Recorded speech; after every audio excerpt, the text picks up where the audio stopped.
এই সাধু সঙ্গ যদি আমরা ক্ষণকালের জন্য করি তাহলে কি হবে, আমাদের আমাদের সর্বসিদ্ধি হবে। এই কথাটা কিন্তু সম্পূর্ণ সঠিক, কিন্তু আমাদের কি রকম সাধুসঙ্গ করতে হবে সেটাও শাস্ত্রে বলে দিয়েছে। বিশ্বনাথ চক্রবর্তী ঠাকুর তার মাধুর্য কাদম্বিনী গ্রন্থে বলছেন স্বজাতীয় স্নিগ্ধ সাধুসঙ্গ। ঠিক আছে, বলছে স্বজাতীয় স্নিগ্ধ, নিজেদের জাতির ভিতর অর্থাৎ ব্রহ্মমধ্য গৌড়ীয় সম্প্রদায়ের যারা অন্তর্গত এইরূপ সাধুসঙ্গ করতে হবে। ঠিক আছে, যা বলছে স্বজাতীয়, নিজেদের জাতির ভিতর অর্থাৎ জাতি অর্থাৎ নিজেদের সম্প্রদায়, আর আমরা হচ্ছে ব্রহ্মমধ্য গৌড়ীয় সম্প্রদায়। এই ব্রহ্মমধ্য গৌড়ীয় সম্প্রদায়ের যারা অন্তর্গত সেই সমস্ত সাধুদের কি সঙ্গ করতে হবে।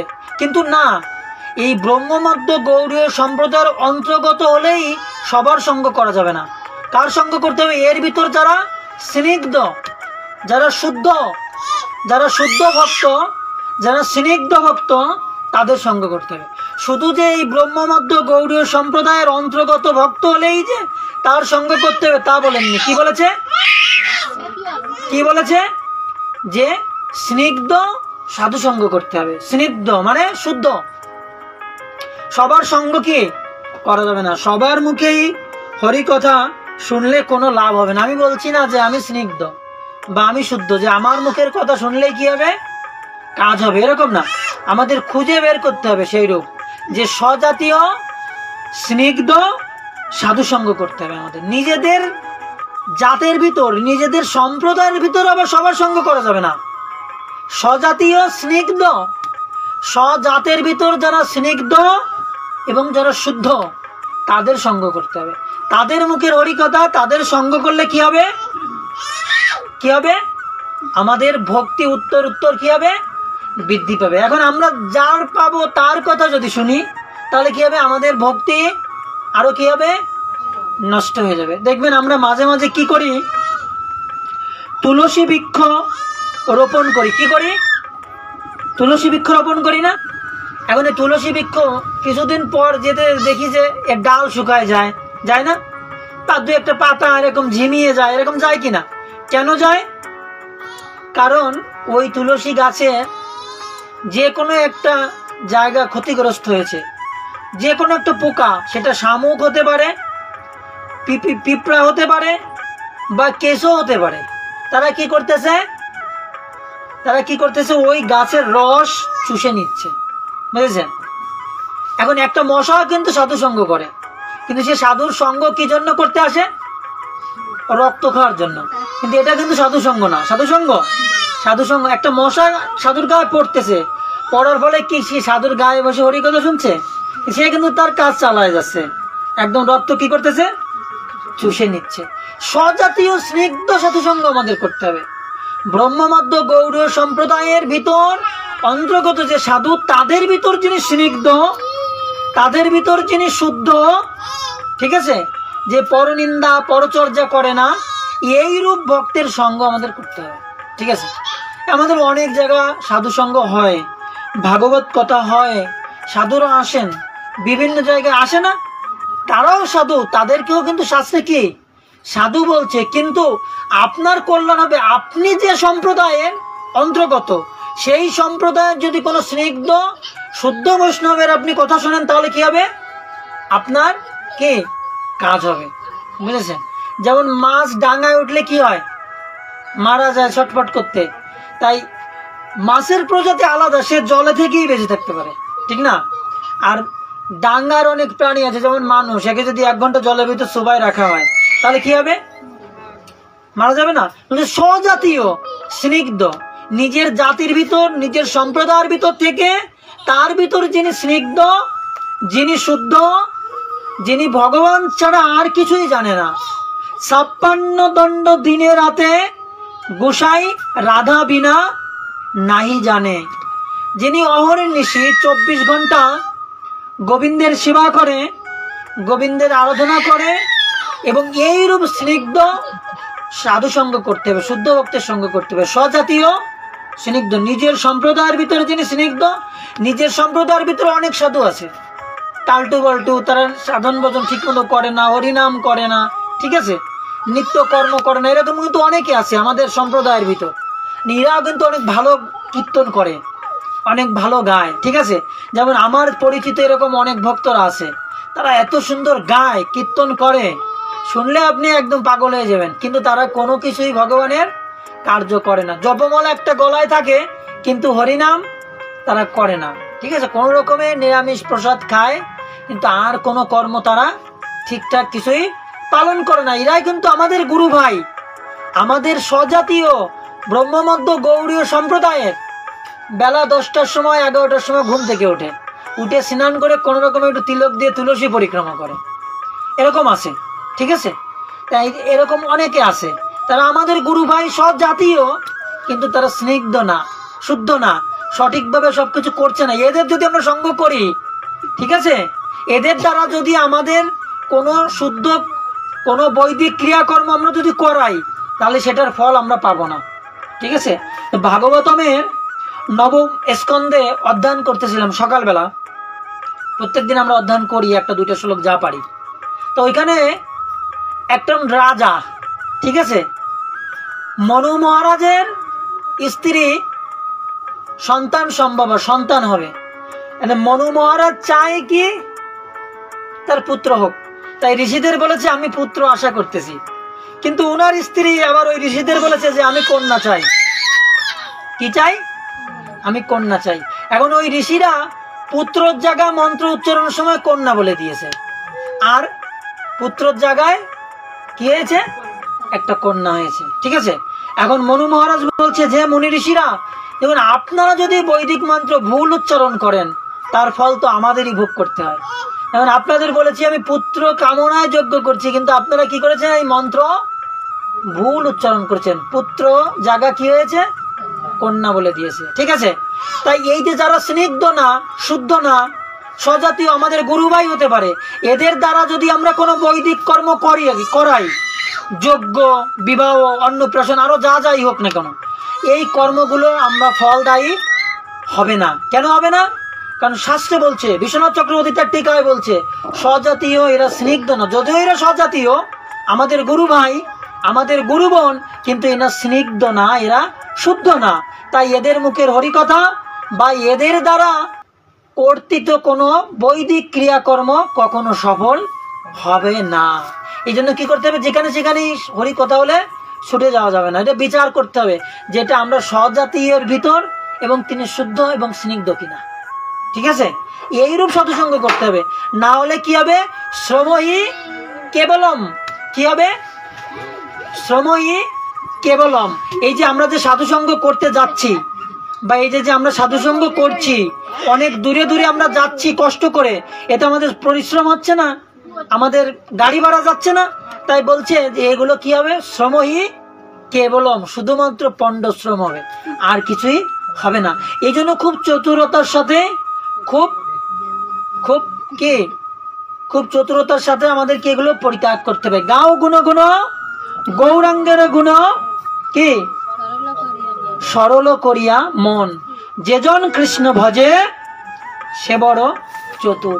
যিনি কৃষ্ণ ভক্ত তিনি অত্যন্ত চতুর। এক রাজ্যে একজন রাজা ছিলেন। কি ছিলেন? রাজা। সেই রাজা একটা সাদা হাতি ছিল। কি হাতি? সাদা হাতি। সাদা হাতি কিন্তু অনেক দুর্লভ এবং খুব দামি, সহজে পাওয়া যায় না। বলছে 1,00,000 যদি হাতি জন্মগ্রহণ করে, তার ভিতর কদাচিৎ হয়তো একটা শ্বেত হাতি কি জন্মগ্রহণ করে। একটা সাদা হাতি কি হয়? জন্মগ্রহণ করে। কতটা দুর্লভ এরকম বলছে, বিভিন্ন শাস্ত্রে এরকম ব্যাখ্যা আছে। এখন ওই রাজার একটা সাদা হাতি আছে। এখন ওই রাজা হাতিটাকে খুব যত্ন করে, তার তো চাকর বাকর দিয়ে হাতিকে পরিষ্কার করায়, খাবার দেয়, খুব সুন্দর জায়গায় বিছানায় তাকে রাখে, এবং ওই সেবকদের দিয়ে খুব যত্ন করে রাখে। এবং কি করেছে? ওই হাতির গলায় সোনার বেড়ি দিয়েছে, পায়ে 2-4 হাত পায়ে, ঠিক আছে, কি করেছে? সুন্দর তাকে শৃঙ্গার করে রেখেছে, তার সুরে স্বর্ণ দ্বারা একদম সুন্দর করে সাজিয়ে গুছিয়ে রেখেছে। এখন হঠাৎ কিছু বছর পরে ওই হাতিটা অসুস্থ হয়ে গিয়েছে। এত অসুস্থ হয়ে গিয়েছে যে হাতিটা ভালো করে চলাফেরা করতে পারছে না, খেতে পারছে না। তখন উনি যে ওনার বৈদ্য এবং সেবকদের বলেছে যে এই হাতিকে খুব সুন্দরভাবে যত্ন করো, একে চিকিৎসা দাও, একে সুস্থ করো, আর যদি এ সুস্থ না হয় তাহলে কিন্তু তোমরা দণ্ডিত হবে। আর এই হাতির যদি কিছু হয়, এই হাতির মৃত্যুর খবর যে আমার কাছে নিয়ে যাবে তাকে আমি শুলে চড়াবো। এখন তো সবাই খুব বিপদে পড়েছে, হায় হায় এখন কি হবে। এখন এইভাবে অনেক কিছুদিন থাকার পরে হাতিটা খুব অসুস্থ হয়ে গেছে, চলতে ফিরতে একদমই পাচ্ছে না, খাবার গ্রহণ করতেও পাচ্ছে না, ঠিক আছে, শুধু মুখ দিয়ে লালা ঝরছে। মুখ দিয়ে কি ঝরছে? লালা ঝরছে। কেন? কারণ সে খাবারের সাথে এমন একটা জিনিস খেয়ে ফেলেছে, এই জন্য তার আজকে এই পরিস্থিতি। বুঝেছেন কি পরিস্থিতি? আজকে তার এই পরিস্থিতি। সে প্রায় মারা, কিন্তু এক সময় কি হয়েছে, সে মারা গিয়েছে। এখন রাজার সৈনিক, মন্ত্রী, তারপরে বৈদ্য কেউ সাহস পাচ্ছে না যে রাজার কাছে এই হাতিটার মৃত্যুর খবর নিয়ে যেত। কেন? কারণ রাজা তো বলেছে যে এই হাতির মৃত্যুর খবর যে আমার কাছে নিয়ে আসবে তাকে আমি শুলে চড়াবো, যে কোনো মূল্যে এই হাতিকে সুস্থ করতেই হবে। এখন কেউ সাহস পাচ্ছে না। 2-3 দণ্ড অতিবাহিত হয়ে গিয়েছে। এখন ওই রাজার রাজ্যে একজন পণ্ডিত, এবং তিনি ছিলেন কৃষ্ণ ভক্ত, শুদ্ধ ভক্ত। তিনি বলছে আচ্ছা ঠিক আছে, আমি রাজার কাছে এই সংবাদ পৌঁছে দেবো, তোমরা চিন্তা করো না। তখন ওই সাধু ব্যক্তি হাতে হরিনামের মালা নিয়ে হরিনাম করতে করতে রাজার কাছে পৌঁছেছে। রাজা দেখে প্রণাম করেছে সাধু ব্যক্তি, রাজার পণ্ডিত, সভা পণ্ডিত। তাই বলছে, পণ্ডিত বলুন কি সংবাদ নিয়ে এসেছেন, আমার হাতির খবর কি? তা বলছে, রাজা আমি দেখলাম যে আপনার হাতিটার সুরটাকে নাড়াতে পারছে না। যেজন কৃষ্ণ ভজে সে বড় চতুর। বলছে আপনার হাতিটা আমি দেখলাম যে সে সুরটাকে নড়াতে পারছে না। বলছে ও তাই? তার কি দেখলে তুমি? যে রাজামশাই আমি দেখলাম যে হাতিটার পেটটাও নড়ছে না। বলছে কেন? বলছে তা তো আমি জানি না, যে হাতিটার পেটটাও আমি নাড়াচাড়া করতে দেখছি না।